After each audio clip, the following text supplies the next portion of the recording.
Hi, everybody. You're very welcome today to this event that we're really delighted that so many people have joined us. My name is Celine Clark and I'm from Age Action, and I'm just going to give you a welcome and then hand over to the actual business end of the meeting, which will be our colleagues in UCC who have led on the research. But I wanted to explain to you why Age Action got involved with our colleagues in UCC for this piece of research. And the reason is largely what we're going to talk about today, because it was committed to a participatory research approach, which basically included the voices and perspectives of older people from the design right through the project. So that means that this piece of research on aging in place, which is a strategic goal of Age Actions, which basically means that we want to make sure that there are age-friendly environments for all of us as we age, so that we can age in the communities or homes in which we have built our lives. And that's critically important to us from a human rights and equality perspective. The aging in place makes sure that we have better choice and control over our lives as we age. And so that, plus the way that UCC wanted to do the research, made it a perfect partnership for us to get involved in, and we've been thrilled to work. I've learned loads, which you're going to hear about later, but also the research itself, when it's published, will be really meaningful for us to inform our policy and our advocacy work. So with that, I'm going to hand over to Siobhan, and I'm going to stay quiet for the rest of it, and I hope everyone can participate. You can ask questions and make comments through the chat function. Thank you.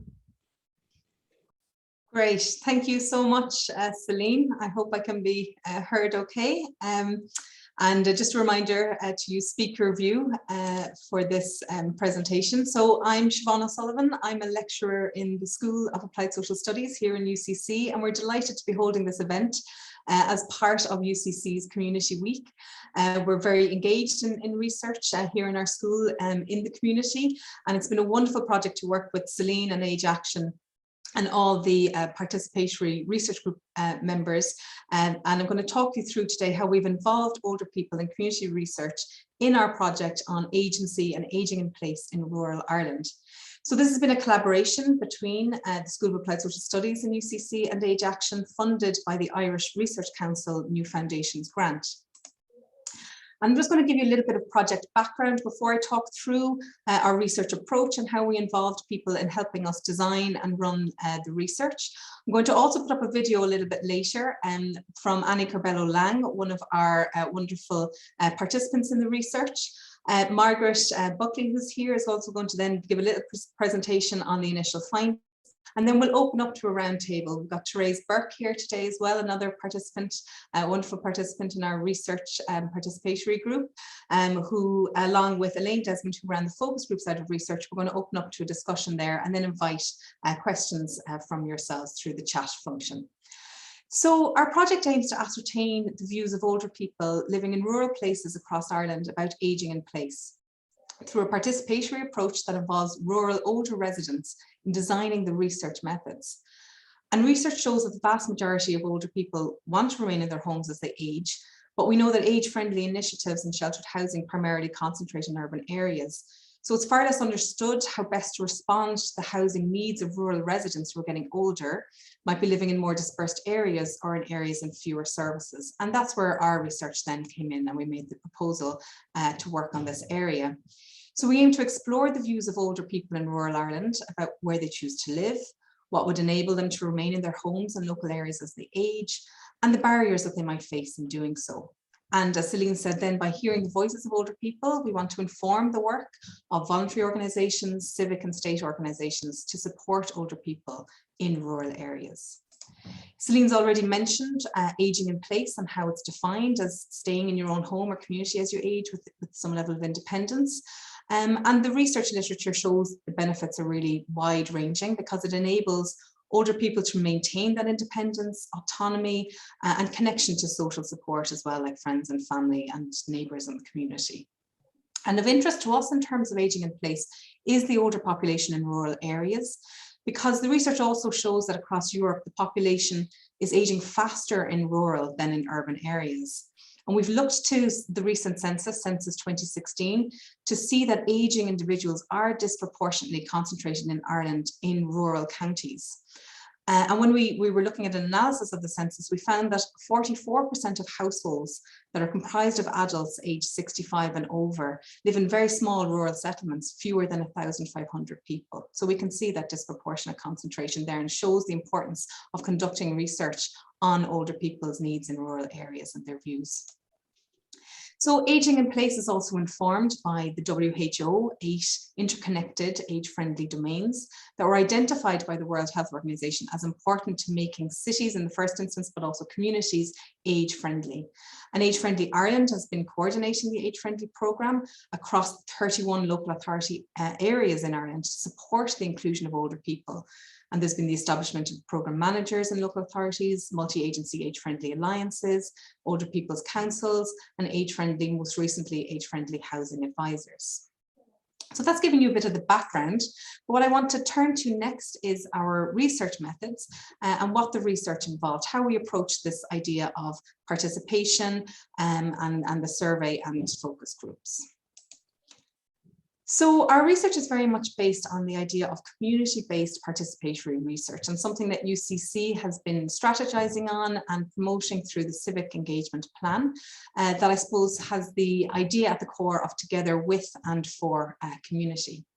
So this project involved planning and conducting research with older people. It's a collaborative and partnership approach that recognizes the unique strengths that partners bring, the distinctive voices, experiences, knowledge, and ability.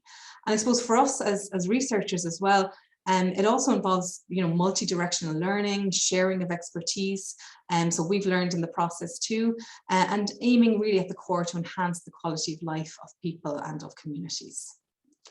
So I'm going to put up a slide here and just focus in a little bit more. There's a bit of detail on it, on our research approach, which in the first instance, I suppose we would define it in social science terms as a participatory mixed methods design.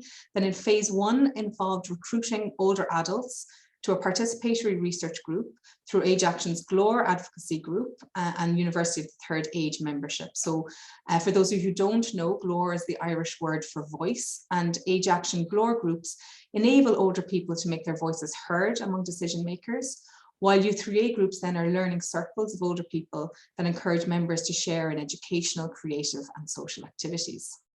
And we collaborated then with these members who joined our participatory research group to develop and formulate questions relevant to their lives for a nationwide postal and e-survey. And in phase 2 then, the survey was distributed to Age Action members after a pilot, and we're very grateful to members of Age Action who also undertook that pilot. 218 people living in rural areas took part, 181 took part online and 37 by post. And then subsequently 19 people participated in the survey focus groups. So Margaret will talk through those findings in a little bit, and later Elaine will talk through some of the focus group research. And just to mention as well that ethical approval was granted by our UCC Social Research Ethics Committee. I know for all of us here today, there were many challenges and difficulties during COVID-19, and we had to, adjust and change the project as we went, not least because as it emerged quite early on that older people were much more vulnerable to the most negative COVID outcomes. But as well then as lockdowns and closure of childcare and schools and things, it meant that we had to adjust our participatory methods to solely online. And we have a research advisory group, and I can see that some of the members are here today, which is wonderful, who also meet online. But I suppose one of the benefits of what happened during COVID, if we can say that there were any benefits to it, is that we were actually able to widen the remit of our project. So our original plan had actually been to focus solely on Cork and Kerry, but when we went online, we felt, well, we can widen that. And Margaret will put up a slide later to show you just how extensively we reached nationwide, which has been wonderful. I'd also like to recognise Age Action in terms of their work on supporting older people to use computer technology, the Getting Started kits, and especially for those who aren't already familiar with online technology and computers. But we found there was a very strong familiarity and confidence among the cohort who got involved with us in the research. But there were significant issues with broadband in rural areas that did hinder participation for some. So we had sessions on Zoom in terms of workshopping the ideas with our participants, but we followed up with emails and phone calls, and one person was solely involved by phone and post because they didn't have reliable enough broadband to connect to us.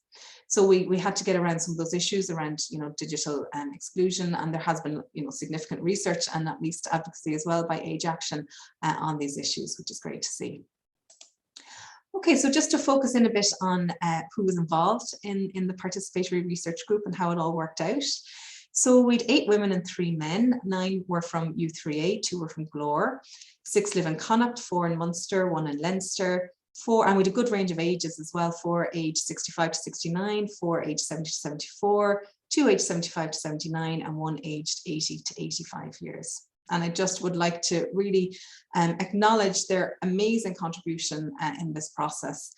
We had, I suppose, a number of steps to their involvement, starting with individual meetings to get to know each person and their concerns and interests. And then we held 4 online workshops through Zoom where we worked with the group on co-creating the themes, the phrasing, the order, and the length of the questionnaire as well. For those of you who got to participate in the questionnaire, it was much refined and shortened down. So I know for some people it took time to fill out, but our participatory group did a wonderful job of concentrating to what we really wanted to ask and cutting it down so that it wasn't too burdensome on people. We also had a number of a couple of videos on research skills to support our participants to understand and engage in social science research. I mentioned already the issues around communication, so we stayed in touch outside of those Zoom meetings by email, phone and post. And the participants were fantastic at giving feedback on the drafts as well between the meetings. I think we had 3 drafts that we went through various iterations of, and lots of contact between the meetings. And they also stayed in contact with each other outside of the meetings with links, resources, concerts and events shared. And I think that was great because for all of us really, there were times in COVID where it felt very isolating. So it was a very meaningful process to have connections like that during such a challenging time and to build somewhat, an online community.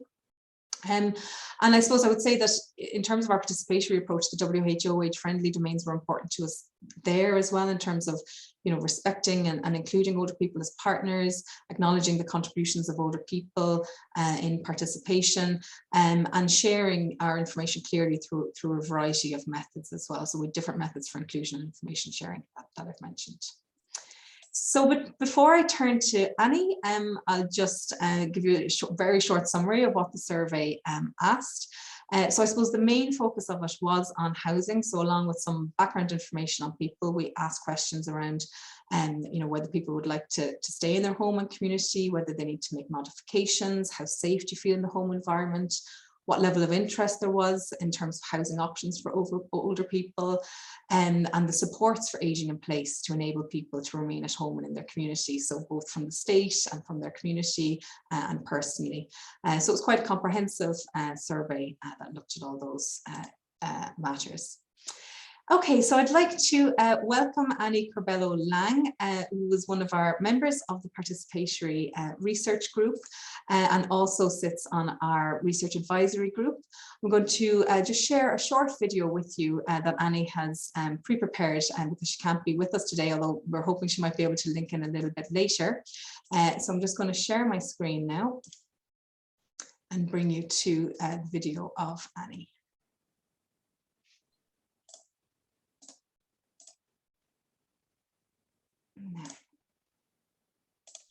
Good morning all, or good afternoon, whatever the case may be. My name's Annie Corbello-Lang and I'm calling from Boyle, County Roscommon.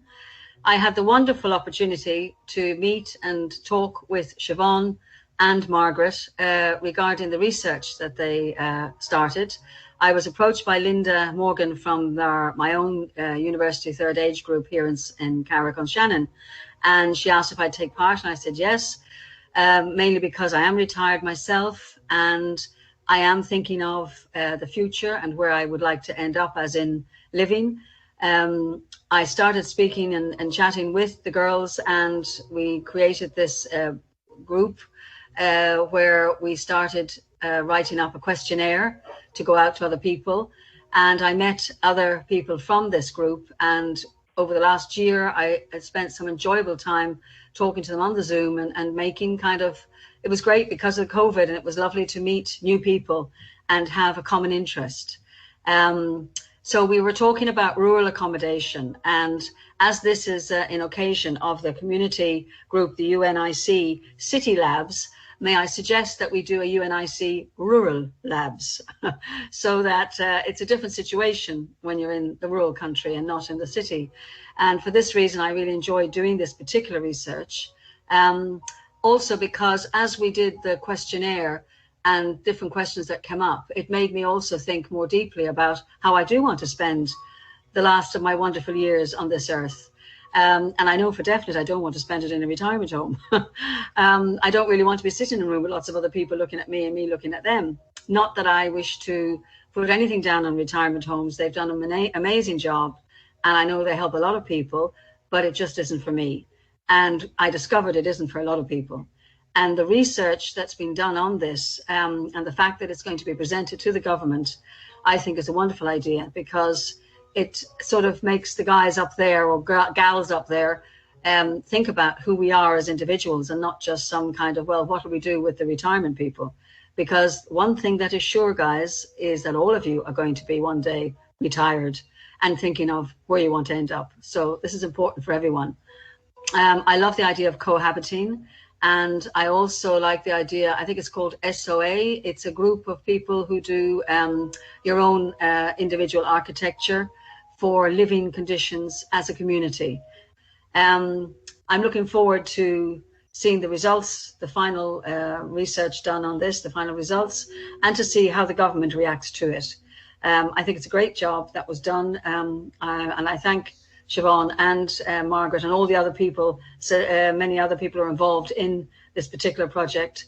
It was great, and I'm happy to do it and really looking forward to the results, and I hope we will all be in contact again soon. Thank you so much to Annie for that wonderful contribution and for all her dedication to the project over the past while. I'd now like to hand over and introduce Margaret Buckley, who's going to talk through some of the findings, the initial findings from the survey, and some of the focus groups as well. Thanks very much, Siobhan.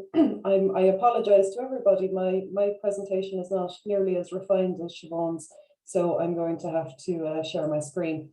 So we're falling back on PowerPoint. So as Siobhan mentioned there, with all of the people who incredibly generously gave up their time to help us with this project, just there on the left, just this map represents all of the people who have been involved in the project so far.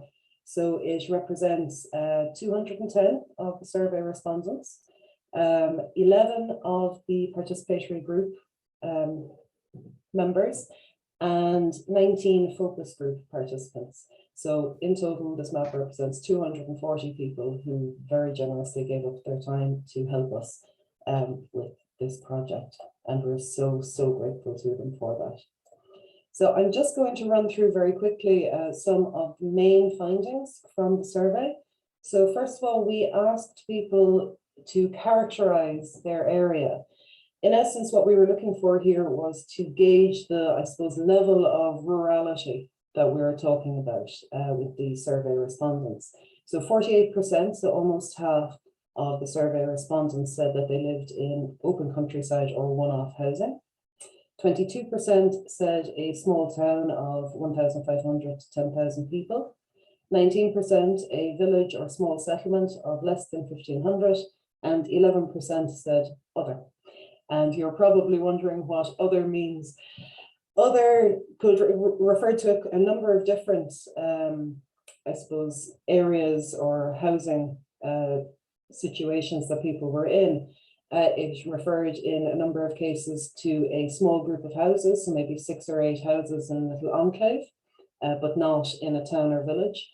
In a couple of other cases, it referred to someone who was living in a convent or monastery. So we had actually quite a wide variety of survey respondents, which was wonderful. Now, we also asked how important is it for people to remain in their home as they grow older, because this, of course, was one of the main aspects of this project. 78% said that it was very important to them to remain in their own home. 16% said somewhat important, and 6% not at all important. So if we actually put together the levels of importance, so of the people who responded to the question and said that they attached some level of importance, be that great importance or some importance, to remaining in their own home, we find that 94% of respondents attached some level of importance, which I suppose we were expecting. Then, to complement that, we also asked how important is it for people to remain in their community as they grow older. And again, similar to how important to remain in your own home, 63% said it was very important to remain in their community, and 30% somewhat important. So again, if we apply the same metric and say, of the people who answered the question, 93% said that they attach some level of importance, be that some or great importance, to remaining in their own community.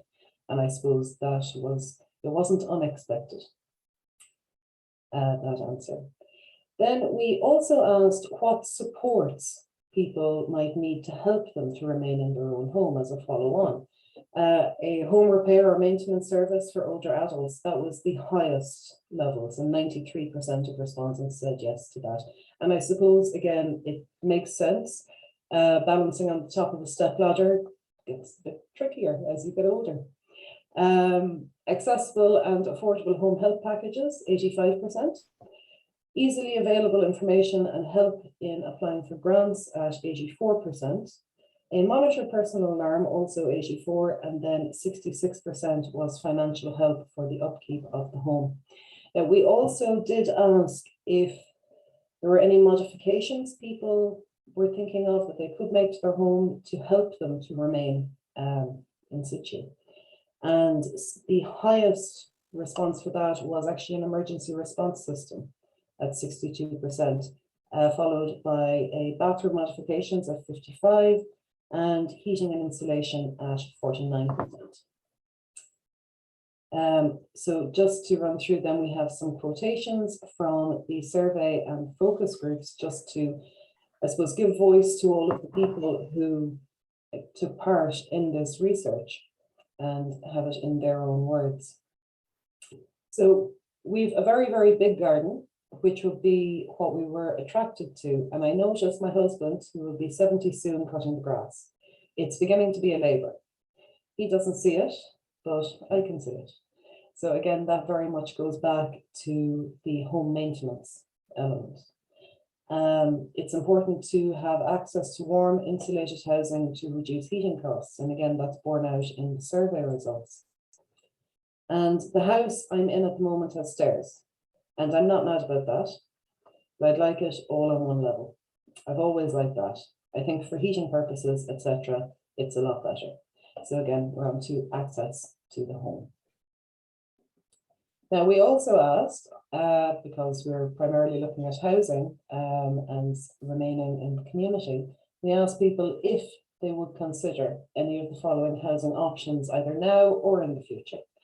The highest was a retirement village at 58%, and then cooperative housing and supportive and sheltered housing both at 57%, intergenerational housing at 56%, right sizing, which is the new term for downsizing, at 51%, split housing at 40%, home share at 33%, and very little surprise that given the last kind of 2 years or so, a nursing home was right down at the end at 26%. And just to note as well that quite a lot of the survey respondents who ticked yes on nursing home also qualified it in the text box by saying, if I need to. Then again, we have some viewpoints here from the survey and focus groups. It's very important for me to live in my local community. I like my area and local people. Again, very much going back to how important it is for people to remain in their community as they grow older. The lack of public transport is likely to be a problem when I am no longer able to drive. At that point, a decision about leaving our house will have to be made. And just on that, we did ask as well in the survey about factors that might influence people's decisions to move. And the top one that came out was public transport, the need for access to public transport. And that's very much borne out here in the quotations. Equally, different factors would be proximity to amenities. So for example, shops or healthcare facilities, being closer to family members, the need for a smaller home. And unfortunately, also 43% said fear for personal safety. Rent is a big cut out of my pension, and the little bit of money I get from working part-time, I'm on the list for council housing, but again, that takes time.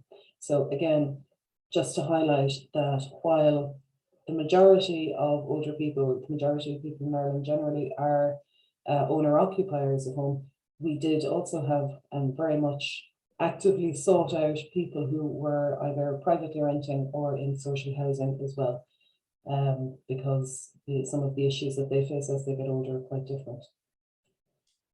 And then we have a suggested solution. So building protected villages close to or in existing towns and villages would be a win-win for all communities. So again, that would be into the intergenerational aspect of housing, but also people would be close to amenities and would actually have access to public transport.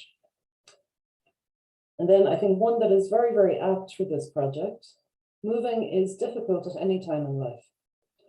In older age, it's traumatic. Yes, I think it is. We then asked what factors would help people to remain in their community as they age. So having somebody to rely on living close by, 92%. So again, it's proximity to others.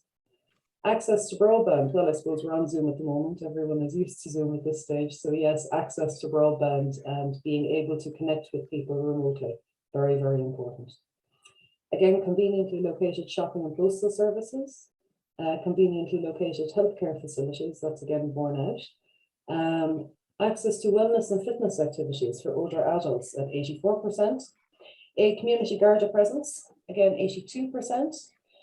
Public transport raises its head again here, accessible and convenient public transport at 80%, neighbourhood watch or text alert services at 80%, and opportunities for older people to volunteer in the community, 74, and then lastly 73% said continuing education, classes and workshops and social clubs. Just to again put a little caveat on that, that there was a number of survey respondents who clarified around continuing education that they would love it, absolutely would love it, but the problem is, how do we get there? That's the problem. So just then, a couple of more quotations. So as I aged, I noticed I have become more invisible. Sometimes people are patronizing and appear to think I'm not capable to do things. It may take me longer, but I get there in the end. The loss of local services such as post office, local priest and parish liturgy, and total lack of transport are worries. Once I can drive, I'll be okay. So again, this person is very much speaking to, I suppose, the disappearing village in Ireland, which has been occurring over the last 15 or 20 years, but where it's been again borne out now and people can see it happening in front of them. And again, the access to public transport. Then when we came first, 15 years ago on holidays, the village was quite active. We had a church, a post office, a church, a shop, a post office, and a church was functioning. So there was quite a lot going on there. And since then, the post office closed, the church, the priest is ill and there's no replacement, and the shop closed. So the village literally died. So again, we're talking here about the disappearance of the Irish rural village. And that, of course, is impacting on people's sense of community and whether or not they would like to remain in place. And on that note, I'm going to hand back to Siobhan. Thank you so much, Margaret, and thanks for that excellent overview of some of the findings that are emerging from us and from the research. So just to conclude in the presentation section, to let you know our next steps, we're finalising the report to the Irish Research Council that is due at the end of this year. We're aiming to produce some policy briefs in conjunction with Age Action to inform their work and to inform politicians and decision makers, local councils, and to contribute to the, I suppose, the general decision making in this area. We plan to hold a launch in the new year, and so watch the space. We'll be in touch with invitations for that, and to produce a number of publications from the research as well, because the voices of older people are so important, and I think what's coming out of the research can make a fantastic contribution. So I'd like to conclude the presentation slide by saying thank you so much to all the participants in the research, to the participatory research group, who were fantastic at every stage of the research, and the contribution as well of our fantastic research advisory group, the research team members, especially Dr. Margaret Buckley and Dr. Elaine Desmond. And what we're going to do next is we are going to open up to a round table. We're going to invite Therese Burke and Elaine Desmond to say a few words about participating in the research, and then we will open up to a audience question and answers. So if Therese can be spotlighted, is that possible to do, Marie? Therese is number 5. That would be great. Therese, are you there? Yes. Yep. She is spotlighted. Wonderful. Great. I think it's just appearing funny for me. So great. So I'd like to introduce Therese Burke to everybody. Therese joined our participatory research group last December. So it's nearly a full year ago. And Therese, I suppose we have a number of questions that we thought could structure our short conversation with you. And first of all, we were wondering what drew you to take part in the research? Well, as you said, it was last November, and if everybody remembers what they were doing last November, probably very little. We were all in lockdown. We'd had 8 months of restrictions, going nowhere, seeing no one. And I think COVID really focused my mind, a bit like Annie said earlier. What would it be like to age here? I'm in Wexford. What would it be like here? As I get older, in isolation, I'm in a very rural area, with little access to amenities. So when I got the email through Age Action and U3A Wexford, I read it twice and I thought, yeah, this is something I'd like to get involved in. I wanted to explore those issues. And I liked the idea that it was participatory and collaborative. In other words, someone wasn't going to knock on my door or phone me and say, I have a few questions, would you like to answer them? And that was the end of it. I liked the idea that I was being asked to take part and to contribute something. And at that time, that seemed great. So that's why I was drawn into it. It was very real living in COVID here. And we saw nobody. It was very difficult. No family or anything. So that's why it was attractive. Thank you so much, Therese. And that actually leads very nicely into how did you find the process of the research? I really enjoyed the process. You know, it could have been a talking shop. And even now you can see I can talk for Ireland. But it wasn't. It was really, there was rigor. It was really well planned. Everybody knew their parameters. We were guided very well. We had some training at the beginning into research methodologies, and we weren't just dumped into it. We were kind of guided very gently, but respectfully. So I just overall, I loved the interactive experience. I loved being open to new things, and overall the experience was good, was really good. First, I thought the group were quite unique. They were unique, but as I went on, I thought, no, we're kind of representative of Ireland, of people of our age in Ireland. So that was a learning point for me too. So yeah, I really enjoyed the experience, and I kind of missed it when it was over.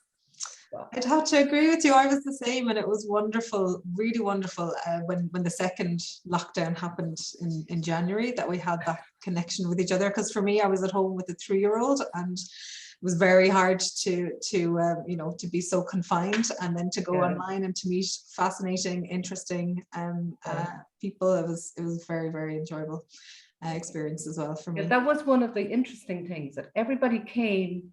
We were all different. We're all over 65, obviously. We all lived in rural Ireland, but we were all different. And we came from different backgrounds, situations, even in living in rural Ireland. Some were near town, some weren't, some were with families, some weren't.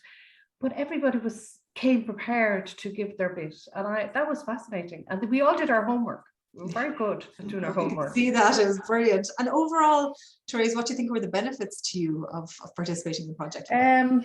I think it was a challenge. You know, I had to think outside the box. I had to open up to new ideas, different ways of presenting things.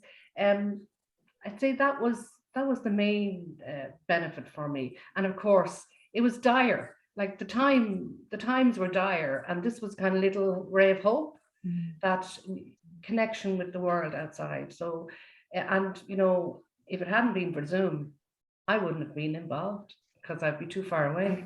Yes. You know? So that was a good positive for me too.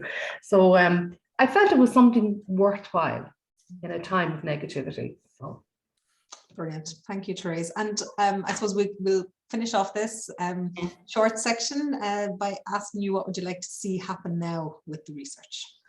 Well, as Annie said, we hope that it will influence government policy. But I think something broader than that, that will kind of wake people up. This is a hot issue. And that people are coming up behind us, not just people our age, but that I think also the whole idea of respect for us or for people, and that it's not talking about us or at us, but we're at the center. And we're stakeholders, and we have something to give. That would be really important. And also I'd like to see maybe more research into what's good practice or best practice in international situations. That would be interesting. So I hope it influences and informs all kinds of situations and people, and that people my age and older and younger would have some chance to change structures in the country. That it's not left to, as Annie says, those up in the gals and the guys up in wherever they are, but that we all have permission to make a contribution. Wonderful. I couldn't have put that better myself, Therese. Thank you so much, and thank you for everything that you did on the project, and to everybody in the Participatory Research Group. It was a very special project, and I think very meaningful. Yeah, thank you so much, Therese. I'd like to welcome now Elaine Desmond, who we're inviting to speak about the process of running the focus group. So Elaine worked with 19 people in August, so after the survey was completed, to garner their views and to discuss the research with them. So Elaine, if you'd like to say a few words about that process, that would be great. Okay, thanks, Siobhan. So my name is Elaine Desmond, and I was the researcher responsible for running the 4 focus groups held in the second phase of the research. And I can see quite a few familiar faces in the audience today, so it's lovely to see you all. And as Siobhan said earlier, while the initial intention had been obviously to hold the groups in person, the pandemic meant that they had to be moved online. And I must admit that as a researcher, I was slightly dubious as to how the group dynamic was going to build through an online digital platform. But as Siobhan said, there was the enormous benefit of reach that we could actually get nationwide through this online platform. So 11 counties from all 3 provinces of the Republic took part in, people took part in the focus groups. 5 were males and 14 females. And at the end of the week in which the focus groups were held, I must admit, I felt like I'd been on a whistle-stop tour of the Irish countryside. Participants described not just the isolation of their rural locations, and the considerable issues faced with aging in them, they also described their beauty. So I was taken to a riverside village in Waterford, or to the majestic mountain backdrop of the Glen of Imal, the lakes of Tipperary, and so many other scenic places. It was genuinely enjoyable for me to be taken all over Ireland without ever having to leave my kitchen table. So thank you for that, those of you who are here. And this sense of attachment to place and the sharing of their struggles to remain in it allowed the focus group participants to build connections with each other, as Therese has been saying. And in some cases, the groups became like a mini online community, exchanging emails and promises to keep in touch. And I know from emails I've received that many participants have done just that. And this sense of camaraderie was also clear from the messages of thanks that I received from participants, saying how much they'd enjoyed meeting each other, sharing their views, being listened to and recognised. And for me, it really highlighted the strain and isolation that the participants had endured, given the particular context of the pandemic. But it also highlighted a neglect and marginalisation of older adults, particularly those in rural Ireland, and that was of a far longer standing. And through the research, I feel there was a realization of an agency which came from recognizing that other older adults, dispersed as they were right across the country and isolated too, shared the same experience, concerns and preferences. And this would have been impossible to achieve on such a broad scale without an online platform. And I've been conducting research now for a long time and have rarely been as touched by how much the actual process of the research, quite apart from its findings, could mean to people. And it was a truly wonderful process for me to be a part of, and a learning experience too. So thank you. Wonderful. Thank you so much, Elaine, and thank you for your insights and your wonderful steering of the focus groups as well, and to all the participants in the focus groups. You really gave so much of your time as well to engage and to give us that deeper view. So you know, that we look forward to reflecting that in the report as well. And I should say that Elaine is also a non-academic writer, which I think is demonstrated in her beautiful words and fluency of speech. So you've written plays as well, Elaine, haven't you, and other aspects. So we're very lucky to have such a creative mind working with us, creative person working with us on this. So thank you so much, everybody. We're going to open up now for questions, which wonderful Margaret Buckley will convene for us. So if you have questions, you can place them into the chat. Is that the best way to manage it, Margaret? Yep, best way to manage it is into the chat. And I suppose if anybody either cannot see the chat or would prefer to just speak, if you'd like to just use the raise hand function, that would be great. We have a couple of comments here already from Peggy Ryan, who was fantastic in our participatory research group and in focus groups. Was just saying to Therese, totally agree with you, Therese. I think you spoke for all of us in the focus group. Well said. Praise for Therese. And then from Pat O'Mahony, who has written a book. It's very impressive. Well done. Must have a look. Written a book recently, Rethinking Housing Options for Senior Citizens, Retirement Villages in Every Irish Community, based on experience in Australia. Very interesting. And draws on a lot of existing research in Ireland and OS. Also set out what needs to be done to achieve what I'm proposing. Free in PDF format from retirementvillagesIreland.ie. That's wonderful, Pat. Thank you. Must have a look at that myself. It'd be really very interesting. And Pat then has also very generously put his phone number into the chat if anyone would like to contact him about that. So I suppose we'll open it up to the floor. Does anybody have any burning questions?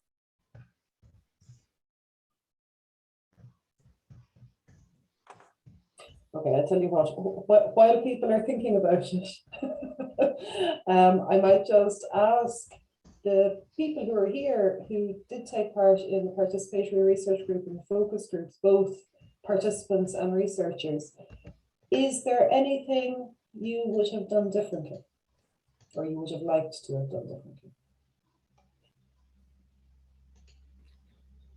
Well, I would say it would have been nice to meet people face to face, but the other side of that is if it hadn't been virtual, I wouldn't have been able to attend probably. So it's very difficult, isn't it, to decide whether, you know, but I would like to see, I would have liked to met the other people face to face. Then I suppose when it's in your own home, you kind of are, there's a cushion around you as well. You know, you have a bit more comfort. You're not taken out of your comfort zone as much. So that was my initial reaction. So I don't know, I have to think about it. I think you're absolutely right. Yeah, it would have been lovely, and hopefully someday we will meet in person in real life, and we'll be able to do, you know, air hugs and things like that. Because I don't know how everyone else is. I feel like I know you all so well at this stage. Yeah. So it would really be lovely. Yeah. Margaret, yeah.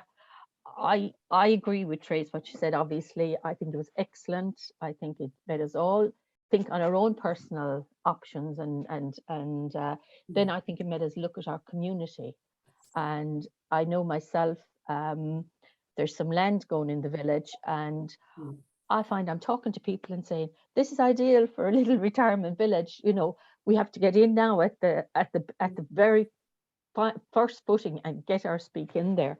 So I suppose the only thing I probably would have done better or different myself, I should have spoken to my friends, you know, a bit more, and maybe bounced ideas I was getting from you and from all the other participants, and maybe, you know, got a wider view as well, you know, I suppose broaden it out in my own sense. But I found it really, really worthwhile, and I found everybody's, you know, listening to other people's, and you don't feel as alone then as well, which is, you know, aging and isolation, all the rest, and you think, oh, it's only me now giving out. So I think that was excellent, and definitely if you're ever doing another one, I'm first in the queue. So thanks very much to Margaret and Siobhan and everybody. It was wonderful. Oh, thanks very much, Peggy. Well, I tell you something, that's an endorsement anyway. If you're doing another one, let me know. That's definitely wonderful. Thank you. Thank you. Margaret, I don't know if you can hear me or not, because because there was no option to put up my hand, right? Sorry, Pat O'Mahony. No, look, the reason I just joined this by chance, right?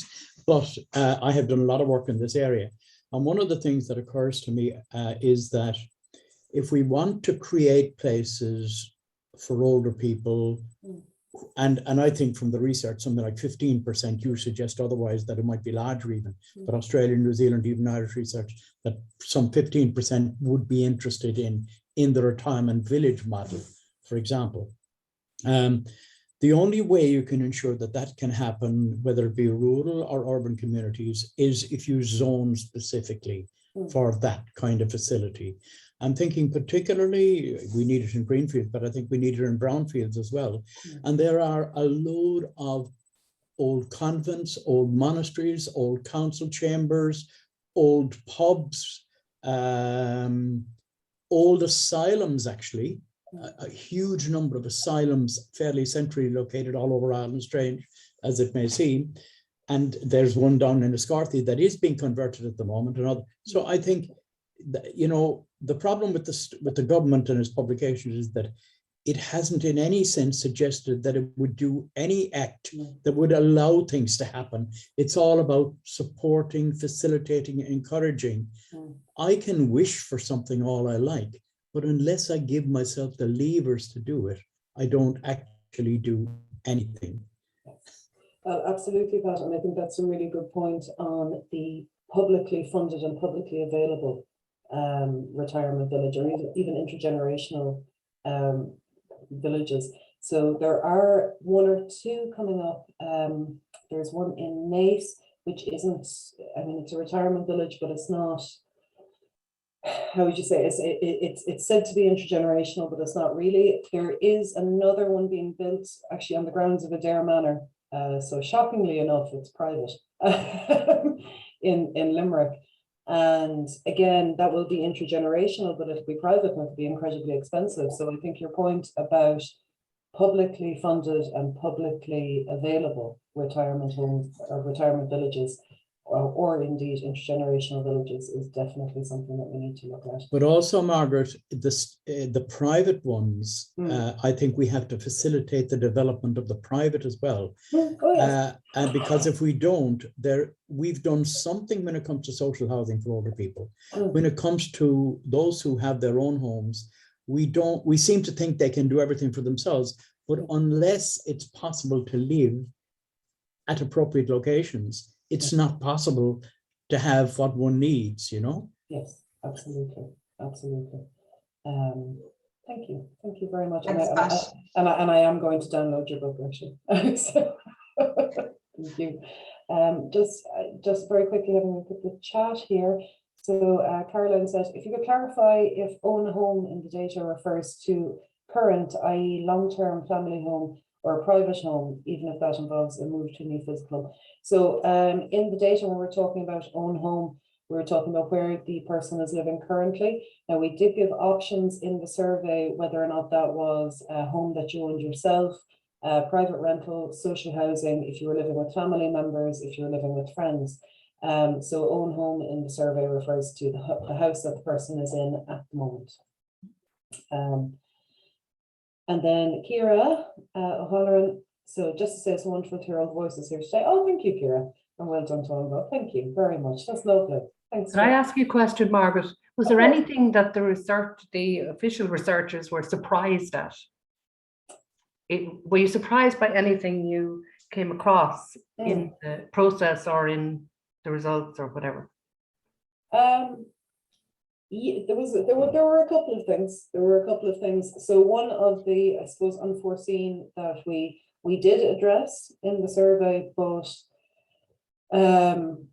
it wasn't going to be an element that we focused on particularly, was around crime and safety, and how safe people feel in their own homes in rural Ireland. And it is, so we are actually going to bring that out in the report now, even though we weren't initially going to focus on it, but it's just, it has come through so much that we're going to focus on it. We're going to put it in the report. So from people saying the highest response for emergency response system, the huge need that people expressed for community Garda presence, that people would like neighbourhood watch, that people would like alarm systems and cameras put in and things like that. And even just down to, there was a question in the survey of how do you feel in your own home from crime and also physical hazards. So either kind of very safe, somewhat safe, not safe at all.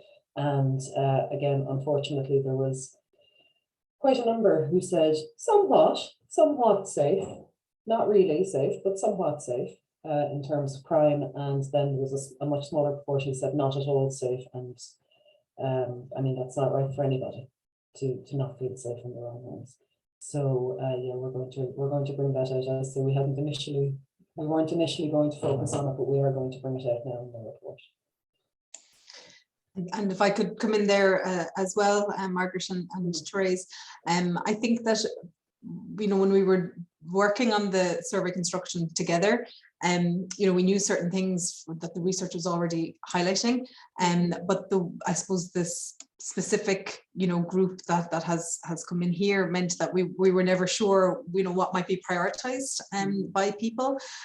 So like Margaret highlighted some of the issues earlier that came up for people, and some of it, you know, supports and develops the existing literature for sure, but some of it definitely extends it as well, which is great.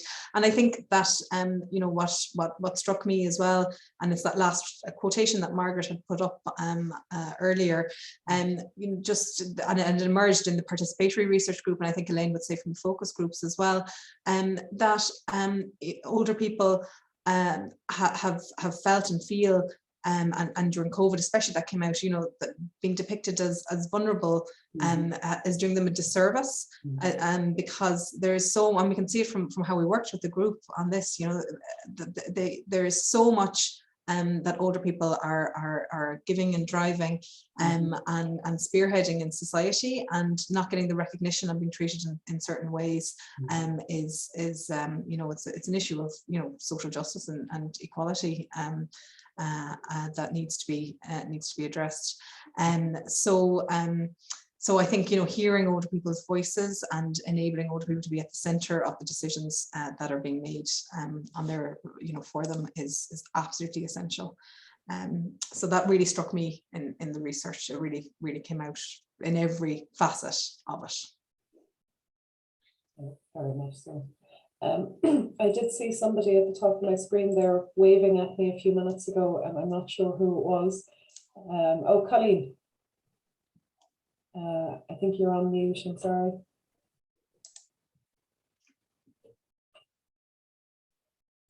I think you're on mute, Colleen. I'm sorry, I can't hear you. Oh, there we go. Yes, I live on the edge of Dundalk, so I technically am inside the town boundary.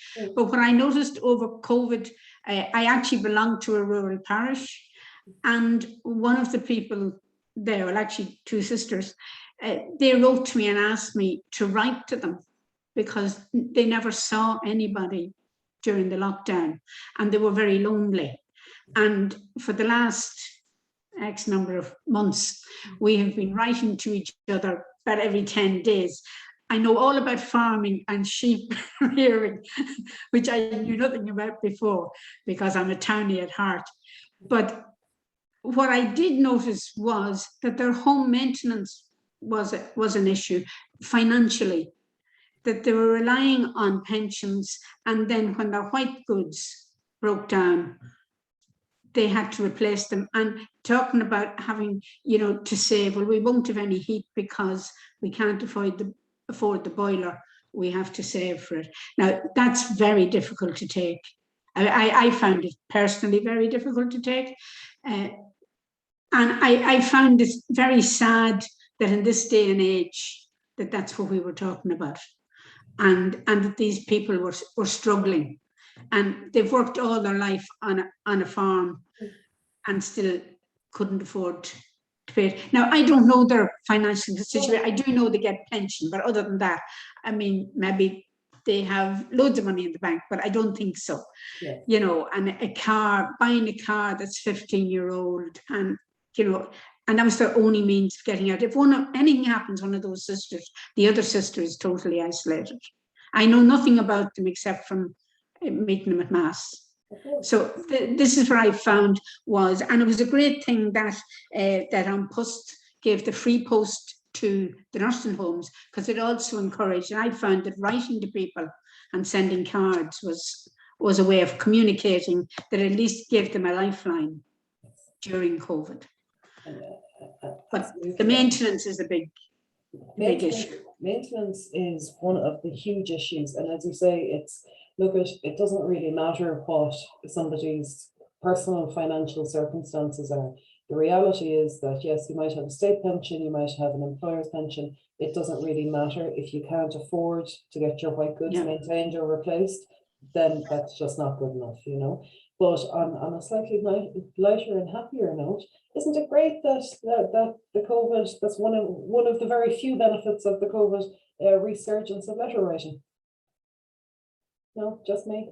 I wonder, would Celine like to make any comment there, because I know she's been very involved in the budget and around the pension issue recently.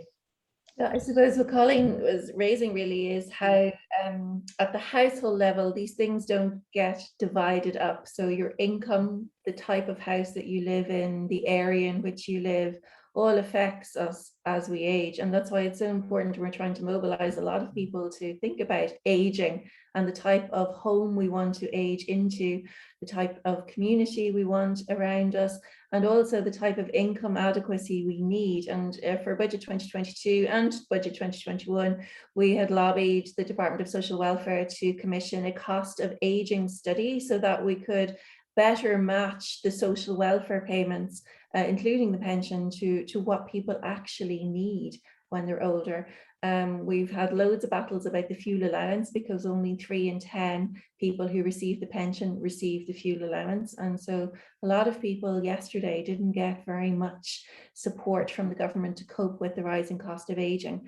And I think, I think that's on all of us. And I think that's what was lovely about this project, is that when people are given the opportunity to input into decisions that affect them, we get a much better outcome and a much better policy for all of us that drives equality and rights for all of us. So we always say our logo is Age Action, Age Equality, because equality for older people means equality for all of us in society. And that's what's really important. And I just want to thank everyone who participated in the research, including the colleagues in UCC, for doing it in the first place, because for us, it validated what we talk about, valuing the lived experience, and it validated what we know from the research and the academic research, that these things do matter at the household level, and that people do have a right to participate in public policy, and when they do, it's a better outcome. I think that might be a great note to end on, because I note that we're at we've just gone over midday, and I think we're coming to the closing time of our session. Is that okay, Margaret, on your side? We've no more comments in the chat. No, just Carol just said thank you for a very interesting session, and well done to the research team and the participants for addressing this important topic. Thank you. Thank you, Carol. I appreciate that. And thank you so much to everyone who's here today, and as we said, to everybody who participated in the research. The project wouldn't have been possible without you, without Age Action, and we look forward to staying in touch and to developing the outcomes and outputs from the research. So well done, everybody, and thank you again so much. And bye-bye.